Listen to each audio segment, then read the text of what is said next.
as Fabio Quartararo does his usual fist bump ritual with his crew before he heads out for what I'm sure is going to be another two or three quite uncomfortable laps around Silverstone. They might be fast, but they're going to be uncomfortable after that heavy blow to his left ankle.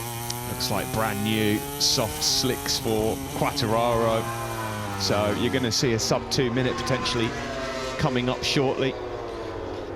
Good sector 3 then from Taka Nakagami, and he's now starting to really make some progress towards that top 6. Let's see how he fares in the 4th sector. There's certainly time to be made up here if you're aggressive through Brooklands and Luffield, and particular Woodcote here.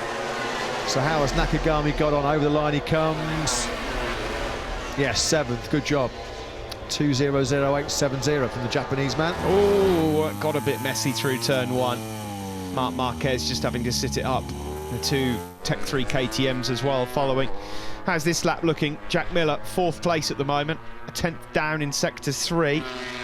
Good lap again then from Miller, who all day so far has been hovering around that top 3, which is promising. Yeah, he's certainly been the leading light for Ducati today, hasn't he, Jack Miller? Can he get himself back inside that top 3 at the expense of Marc Marquez? Joan Mir certainly needs to find something.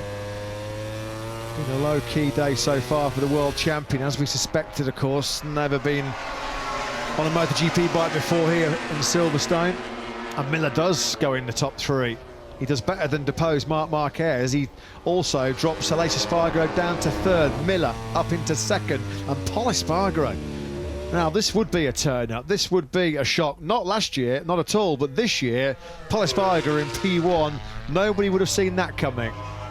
The 2 Suzuki riders looking to try and firm up a place into the top 10 overall. Rins at the moment is on the cusp, he's in 9th, but this lap looks good enough to maybe get himself up into the top 5, the winner from 2019. And Pol Espargaro's still up through the 3rd sector. You've got to be wary, haven't you, of FP3 being very, very cool again tomorrow morning, and that can be decisive in terms of lap time, so you're certainly going to want to get 1 or 2 bankers in here. Pol Espargaro then on the Repsol Honda. The highlights have been few and far between in 2021 for the Spaniard. There's the one coming his way, not quite, although it's still a brilliant 2nd place with a 2:00.177, and his Repsol Honda again becomes a rodeo bull down the start-finish straight. Yeah, fantastic lap that from Pol Espargaro.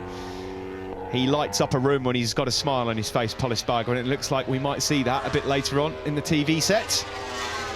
Valentino Rossi's on an improved lap here as well. Keep your eyes on the doctor, estimated P12. He's going to be right on the cusp of a place in the top 10. Yeah, Pecco Bagnaia has got a bit of work to do just to make sure he's not in the danger zone late on here. He's in 9th spot. There's Nakagami just keeping himself out of trouble in that last sector. Bagnaia then just ahead of Rossi. Of course, it was Bagnaia who dragged Rossi round to a brilliant 4th place on the grid in the opening Grand Prix in Qatar. Bagnaia goes up to 5th, and Rossi's in that top 10.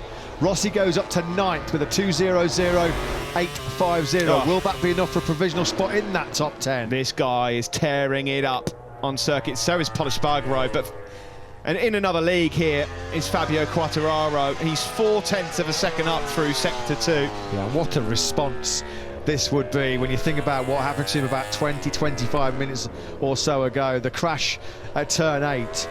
This, if he carries it on through without any shadow of doubt, is going to be the first 159 we've seen. It could be a mid to low 159. Quartararo obliterating his 2:00.132, which has already got him at the top of the timesheets.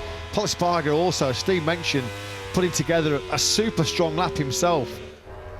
Well, this is going to move the goalpost somewhat. Fabio Quartararo, the World Championship leader, he was down on the deck around about half an hour ago, but he's jumped back up onto his feet and he crosses the line here to post the fastest time by some distance, a 59.317. He's 0.8 clear of anyone else.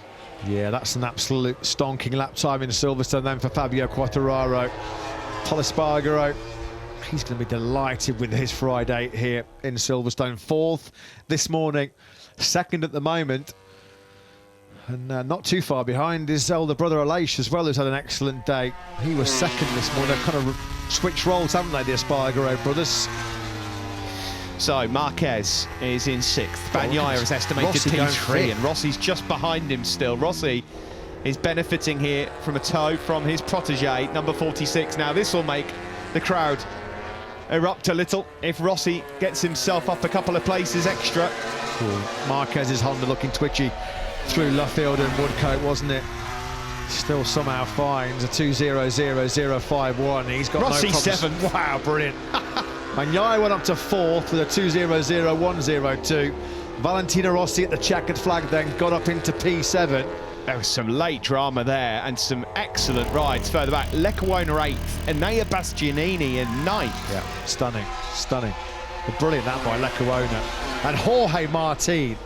We talked about the guys who've been excelling here today, having not ridden a MotoGP bike around Silverstone, and Jorge Martin fires in a 1:59.939. Give him soft rubber on that Pramac Ducati and watch him go. Quartararo, Miller and Martin, then the three men that are going to be in the 59s. Still a couple of changes possible. Brad Binder has had his best Friday of the year so far. He's up into 8th place. So that's knocked Bastianini down a spot. Yeah. Rins crosses the line and takes 9th. So Rossi's just about, for now anyway, holding on to a place in the top 10. Yeah, Leccaona then gets nudged out late on to 11th. He was only a second behind this man. Iker Leccaona, when you look at it in context, I mean, this man was on a different planet, completely different league. Half a second clear of Jack Miller. You've got Iker Leccaona in 11th. The poor guy was only about 3/10 behind Pol Espargaro in 4th.